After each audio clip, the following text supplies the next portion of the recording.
everybody, and welcome back to more political chatter. In this video, we will be talking about New York and how a court there has ruled that the state must redraw its congressional districts. And I don't talk about redistricting all that much when it comes to House elections because they are very complicated, and it's only a gained seat for a party here, a lost seat for a party there.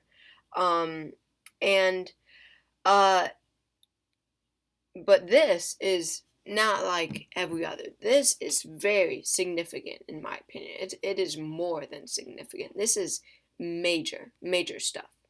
So, as it says, a New York court has rejected the current congressional districts.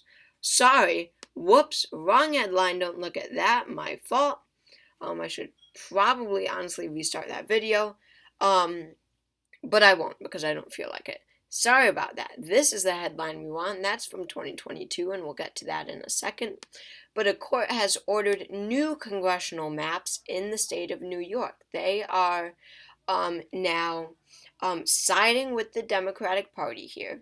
And we'll talk all about this if that doesn't make sense right now that they're siding with the Democrats, but they are siding with the Democrats right now and letting them make a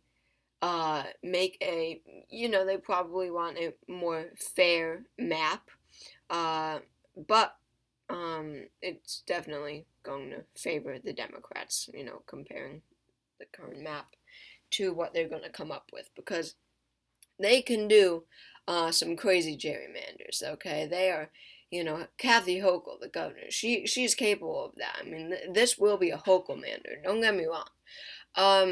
But to the extent, we don't know yet, but they could do some damage to, national House Republicans, just in the state of New York.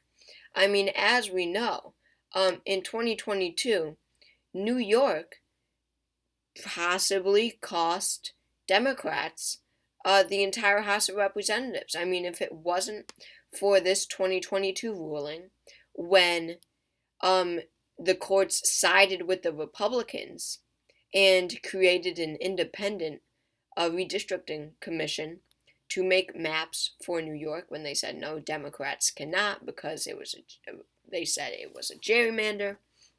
When they were, doing redistricting in 2022, they said Democrats are gerrymandering this. This is not allowed, and we will have an independent commission to redistrict.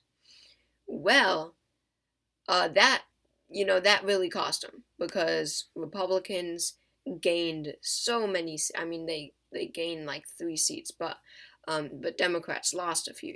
Just because New York lost a congressional district, so it's all funky.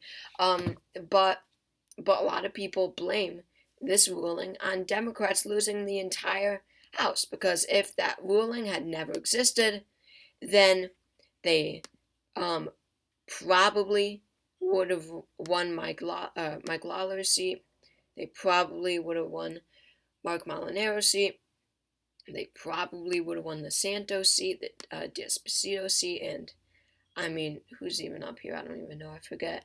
Probably wouldn't have won that one, but regardless, we'll get to all this in just a second. This new ruling is now saying that they can, as I said, get rid of this new map, and make their own.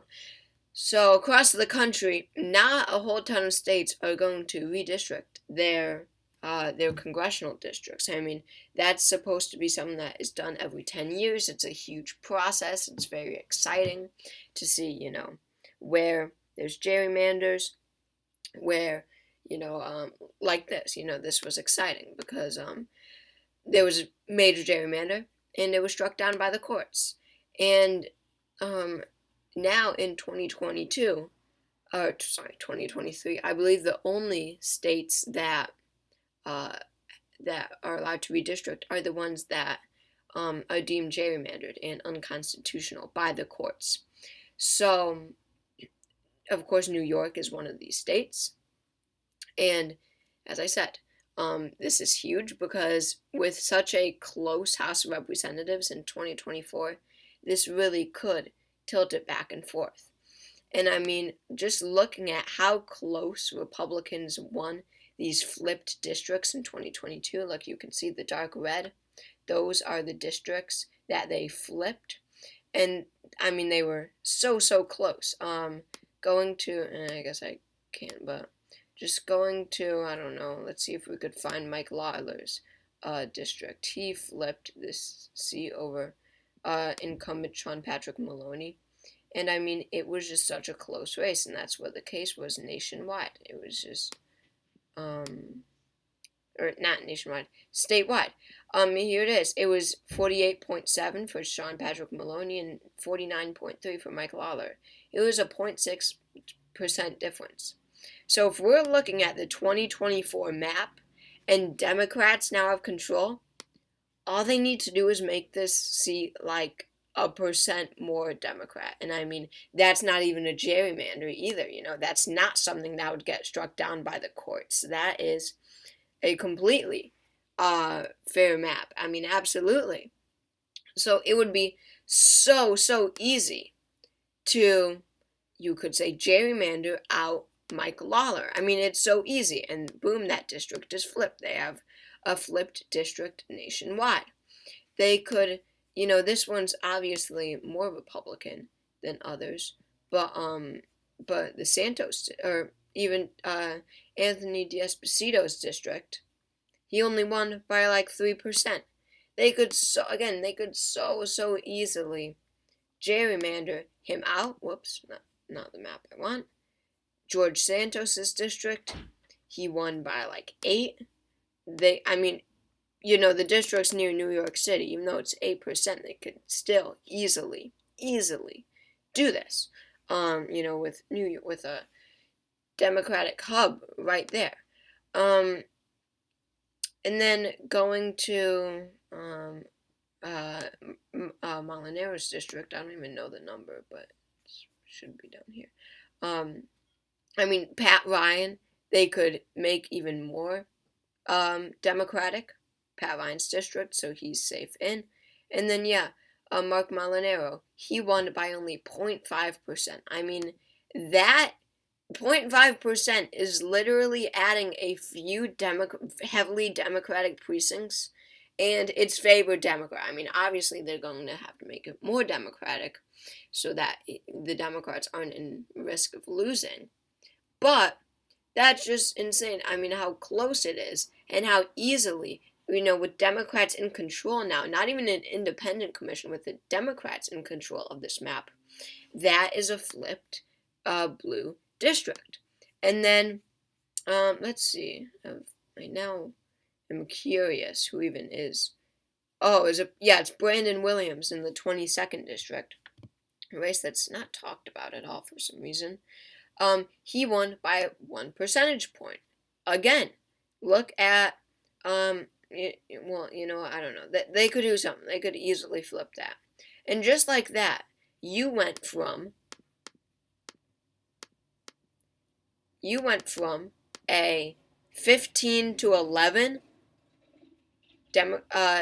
New York map to a 19 to 7 map. 20 to 6 map. So they could absolutely do some damage to House Republicans here, because that's like 5 or 6 seats that they can now get to, give to House Democrats. I mean, that is huge when it comes to House elections. 6 extra seats for a party and 6 less seats for a party. That is so big. And I mean, I don't really know why I have this up, but look at 2020. It was 19 to 8. And then it just became so much more Republican, and there were so many close districts in 2022, and Republicans won like all of them besides one. So, yeah, I mean, I don't know what this has to do with it. But just to show you where they were in 2020, and then how it changed so much in 2022, and what they could bring back similar. I mean, the districts can look totally different than what they did in 2022. We can see something totally, totally different. And yeah, so I don't know. So this is big. Definitely something to keep our eye on. We do still have like 2 years to go. But I hope you all enjoyed watching this video. And yeah, I will see you all next time. Thanks again.